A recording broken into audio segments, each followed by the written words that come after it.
Bekas letusannya kemudian menjadi sebuah cekungan yang terisi air dan menjadi sebuah danau yang indah. Sementara Bujang 9 mendapatkan kutukan. Mereka pun berubah menjadi ikan dan hidup di danau yang kini dikenal sebagai Danau Maninjau.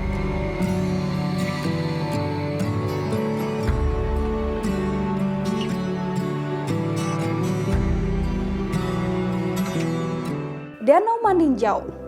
Danau di Kabupaten Agam ini merupakan salah satu danau di Sumatera Barat yang memiliki panorama alam yang indah dan memikat. Maninjau dalam bahasa Minang berarti pemandangan atau peninjauan. Danau Maninjau merupakan sebuah danau yang terbentuk akibat erupsi vulkanik dari Gunung Sitinjau sekitar 52.000 tahun yang lalu.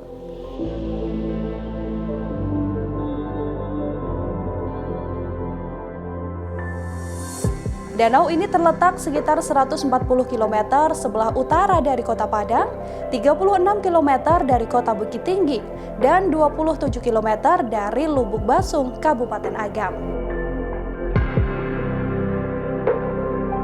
Selain menjadi salah satu destinasi wisata, Danau Maninjau juga merupakan sumber air untuk sungai bernama Batang Sri Antokan. Di salah satu bagian danau yang merupakan hulu dari Batang Sri Antokan terdapat PLTA Maninjau. Daya tarik dari Danau Maninjau ada pada keindahan pemandangan alamnya yang bisa dilihat dari kejauhan.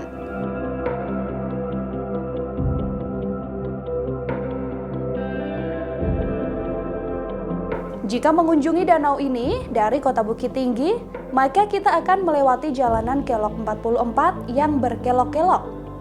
Di tengah kawasan Kelok 44, sekitar Kelok 23 hingga Kelok 30 merupakan spot terbaik untuk melihat Danau Maninjau. Selain itu, bagi para wisatawan yang memiliki hobi memancing juga dapat memancing ikan di Danau Maninjau. Danau Maninjau terkenal dengan budidaya ikannya yang menggunakan metode keramba jaring apung. Ikan yang dapat ditangkap pun sangat bervariasi, namun biasanya para pemancing sering mendapatkan ikan nila dan ikan mas. Di luar ilmu sains, terdapat sebuah legenda yang berkembang di kalangan masyarakat setempat mengenai asal-muasal dari danau ini. Legenda ini dikenal dengan kisah Bujang 9. Yang menceritakan 10 bersaudara kakak beradik yang terdiri dari 9 orang bujang dan seorang gadis. Bujang 9 adalah sebutan untuk 9 bersaudara lelaki yang tinggal di sebuah kampung kaki Gunung Tinjau. Bujang 9 terdiri dari Kukupan, Kudun, Banyua, Malintang, Galapuang, Balok, Batang, Bayang, dan Kajia. Sebenarnya mereka 10 bersaudara dengan seorang adik perempuan bernama Siti Rasani.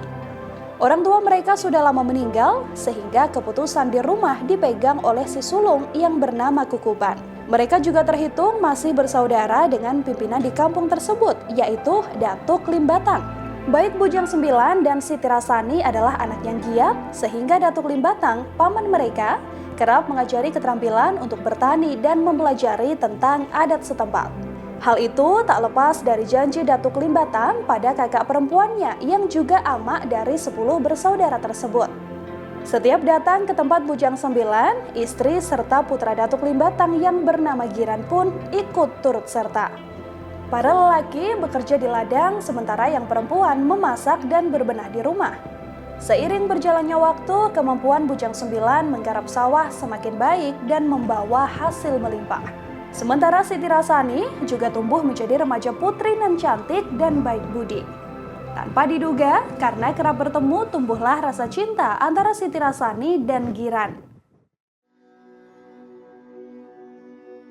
Setelah memberanikan diri berbicara di depan kedua keluarga, hubungan mereka pun disetujui oleh kedua keluarga.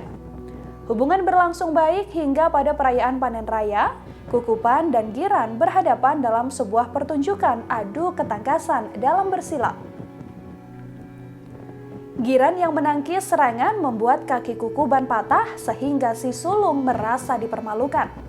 Sejak itu, Kukuban menyimpan dendam Hingga pada suatu hari, Datuk Limbatang datang untuk menyampaikan niat Giran meminang Siti Rasani.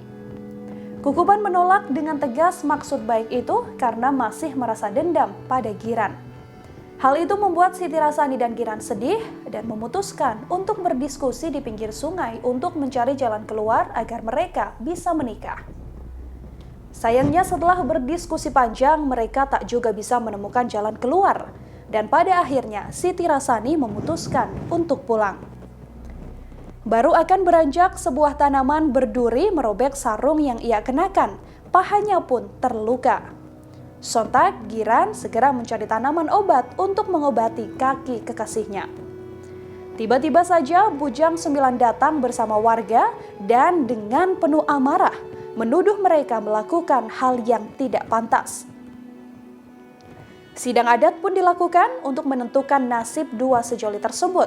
Namun Bujang 9 terus memojokkan keduanya. Pembelaan Siti Rasani maupun Giran tidak didengar. Hukuman pun akhirnya dijatuhkan dengan alasan supaya kampung mereka terhindar dari malapetaka. Keduanya lantas dibawa ke kawah Gunung Tinjau. Hukuman yang telah diputuskan adalah Siti Rasani dan Giran harus dibuang ke dalam kawah. Sebelum dibuang, Giran berdoa meminta keadilan pada Tuhan agar jika tidak melakukan kesalahan, ia meminta Gunung Tinjau meletus dan Bujang 9 mendapatkan kutukan. Benar saja, setelah keduanya dibuang ke dalam kawah, gunung itu pun meletus dan mengeluarkan lahar yang membinasakan semua orang tanpa ada yang bisa selamat. Bekas letusannya kemudian menjadi sebuah cekungan yang terisi air dan menjadi sebuah danau yang indah. Sementara Bujang 9 mendapatkan kutukan. Mereka pun berubah menjadi ikan dan hidup di danau yang kini dikenal sebagai Danau Maninjau.